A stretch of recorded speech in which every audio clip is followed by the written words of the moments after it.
आज जो प्रसंग हम लोग चर्चा करने जा रहे हैं इस नवरात्रि में, शारदीय नवरात्रि में, बड़ा महत्वपूर्ण प्रसंग है। इस तरीके से रामायण को किसी ने नहीं देखा हो। कृष्ण और अर्जुन संवाद भगवत गीता जिसको कहते हैं, उसी तरह राम नारद संवाद तो है, लेकिन इसे राम गीता भी कह सकते हैं। इस शारदीय अनुष्ठान में जो हम लोग प्रकरण लेने जा रहे हैं, ये प्रकरण अरण्य कांड का है और अरण्य कांड के 40वें दोहे के बाद का प्रकरण है। भगवान राम वन में हैं, चित्रकूट में सती अनुसुईया से विदा लेकर आगे की ओर प्रस्थान कर रहे हैं। चित्रकूट के जो अधिष्ठाता थे, जो प्रमुख शक्ति थे, वे ऋषि अत्रि थे, ऋषि लोग के अधिपति थे। सारे ऋषियों के अधिपति अत्रि माने जाते हैं। चित्रकूट राक्षसों के आतंक से शून्य था, जबकि वो गहन वन था। कारण महर्षि अत्रि और माता अनुसुईया का तेज था। इसी कारण लोग यहाँ संरक्षित और सुखी थे। बड़े बड़े तपस्वी ऋषि अत्रि आश्रम आते थे, इसलिए आते थे कि उनको यहाँ का संरक्षण मिलेगा। भगवान राम आगे की ओर चल पड़े। चित्रकूट में रहने के बाद गुप्त गोदावरी पहुंचे, फिर सरभंग ऋषि, फिर सुतिछन ऋषि से मुलाकात करते हुए पंचवटी में आकर रहे लक्ष्मण सीता के साथ। अब ऋषियों से मुलाकात नहीं थी, अब भेंट राक्षसों से थी। अब भेंट उनकी राक्षसों से पंचवटी में हो, चाहे खरदूषण हो, शिशिरा हो, सुपर्णखा हो, इन सब से भेंट। और उस समय तक क्या हुआ है कि सीता का अपहरण रावण कर चुका है। यहाँ से आगे का प्रसंग है, वो बात बताई गई। ले जा चुका है। भगवान राम दुखी है, परेशान है, लेकिन इन परिस्थितियों से उनकी एक अलग मन स्थिति भी थी, जो शांत, विरक्त और स्वाभाविक दशा में थी, सहज दशा में थी।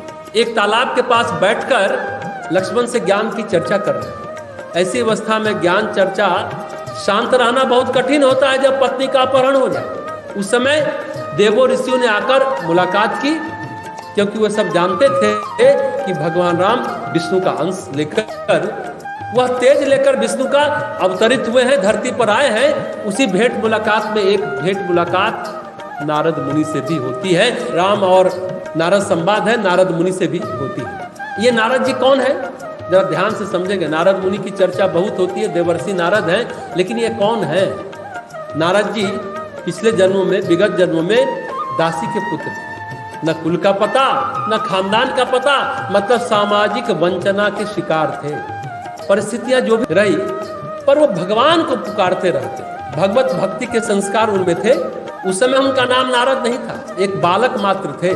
उसी समय उनकी मुलाकात साधुओं से होती और उन्होंने फिर साधुओं की बड़ी सेवा की, बहुत सेवा की। सेवा करना और भगवान को पुकारना, यही दो काम वो पूरे दिन भर करते रहते। सेवा करना ऋषियों की, मुनियों की, साधुओं की, और भगवान का नाम लेना, उनको पुकारना। सत्संग, तपस्या, भक्ति के प्रभाव से वो देवर्षि हुए, देव ऋषि हुए। और भगवान विष्णु के पार्षद जो उनका दरबार लगता था, उसमें वो भी एक सदस्य थे। देखिए, न कुल का पता, न खानदान का पता, लेकिन साधना कैसी होती है, भक्ति कैसी होती है। सभी देवर्षि नारद का, देवताओं के ऋषि हो और भगवान विष्णु के पार्षद भी हो। कहते हैं नारद कौन है, तो नारद भगवान का मन है, ये भी कहा जाता है। नारद भगवान के मन है।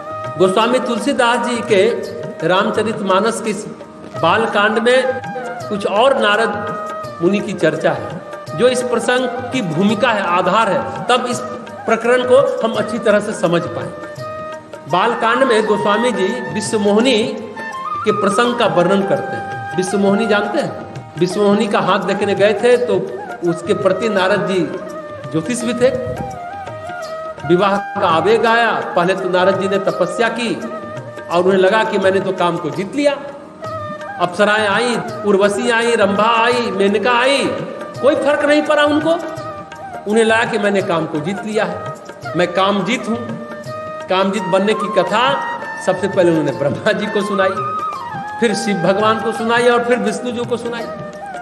भगवान विष्णु को लगा कि नारद को थोड़ा गर्व हो गया है, फिर उन्होंने लीला रची और विश्व मोहिनी की रचना की। इतनी सुंदर थी कि नारद जी को विवाह की लालसा हो गई।